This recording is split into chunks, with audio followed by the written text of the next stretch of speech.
बप्पा, मैंने एक कथा सुनी है कि एक बार हनुमान जी ने अर्जुन का घमंड तोड़ दिया था। क्या सच में ऐसा हुआ था? बेटा, यह कथा सच में बहुत रोचक है। यह कहानी हमें अहंकार, भक्ति और भगवान की अद्भुत लीला के बारे में सिखाती है।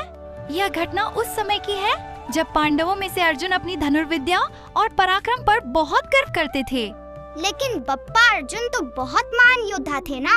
हाँ बेटा, अर्जुन महान योद्धा थे और उनके सारथी स्वयं भगवान श्री कृष्ण थे। एक दिन अर्जुन रामेश्वरम पहुँचे। वहाँ वे समुद्र के किनारे खड़े होकर राम सेतु को देख रहे थे। अर्जुन को यह देखकर आश्चर्य हुआ कि भगवान श्री राम ने समुद्र पार करने के लिए वानर सेना की मदद से पत्थरों का पुल बनवाया। तभी अर्जुन ने कहा, अगर मैं उस समय होता तो अपने बाणों से ही समुद्र पर एक मजबूत पुल बना देता। ओ, फिर क्या हुआ बप्पा? उसी समय वहाँ एक वृद्ध वानर बैठा हुआ था।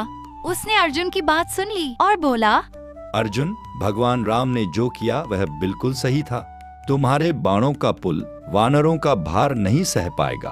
फिर अर्जुन ने क्या कहा? अर्जुन को अपनी धनुर्विद्या पर बहुत विश्वास था। उन्होंने गर्व से कहा, अगर मैं बाणों का पुल बनाऊं तो वह तुम्हारा भार भी सह सकता है। तब उस वानर ने अर्जुन को चुनौती दी, अगर तुम्हारा पुल मेरा भार सह गया तो मैं अग्नि समाधि ले लूंगा, लेकिन अगर पुल टूट गया तो तुम्हें अपने अहंकार के लिए अग्नि में प्रवेश करना होगा। अर्जुन ने तुरंत यह चुनौती स्वीकार कर ली, क्योंकि बेटा, अहंकार में मनुष्य अक्सर बिना सोचे समझे हर चुनौती स्वीकार कर लेता है। फिर क्या हुआ बप्पा? अर्जुन ने तुरंत अपने दिव्य बाणों से समुद्र के ऊपर एक सुंदर और मजबूत पुल बना दिया। वृद्ध वानर मुस्कुराया, फिर उसने अपना विराट रूप धारण कर लिया। तभी अर्जुन को समझ आया कि वह कोई साधारण वानर नहीं थे, वह स्वयं पवन पुत्र हनुमान थे। हनुमान जी धीरे धीरे उस पुल पर चढ़े और जैसे ही उन्होंने अपना थोड़ा सा भार डाला, पूरा पुल टूटकर समुद्र में गिर गया। फिर तो अर्जुन हार गए? हाँ बेटा, अर्जुन को अपनी गलती का एहसास हुआ। उन्हें लगा कि उन्होंने अहंकार में आकर भगवान श्री राम की महिमा पर संदेह किया। अपनी शर्त के अनुसार उन्होंने अग्नि में प्रवेश करने का निर्णय लिया। लेकिन तभी वहाँ एक वृद्ध ब्राह्मण प्रकट हुए। उन्होंने अर्जुन से कहा, इतना बड़ा निर्णय किसी गवाह के बिना कैसे लिया जा सकता है? ब्राह्मण ने कहा कि एक बार फिर से पुल बनाया जाए और वे इस बार गवाह बनेंगे। वह ब्राह्मण कौन थे बप्पा? वह और कोई नहीं, स्वयं भगवान श्री कृष्ण थे, जो ब्राह्मण का रूप लेकर वहाँ आए थे।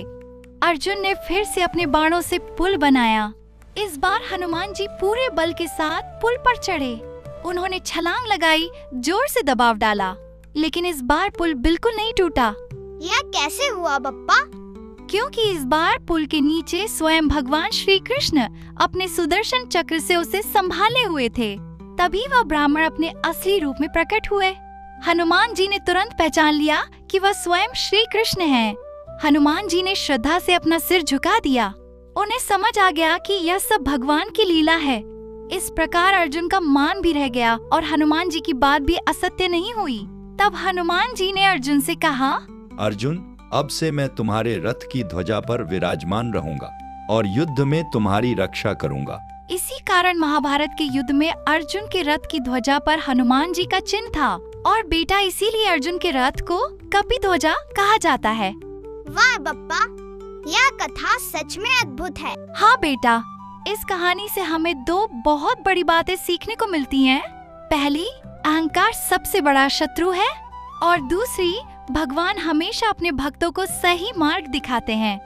जय श्री राम, जय श्री कृष्ण, जय बजरंगबली। ऐसी ही दिव्य कथाओं के लिए बप्पा की बातें को लाइक, शेयर और सब्सक्राइब जरूर करें।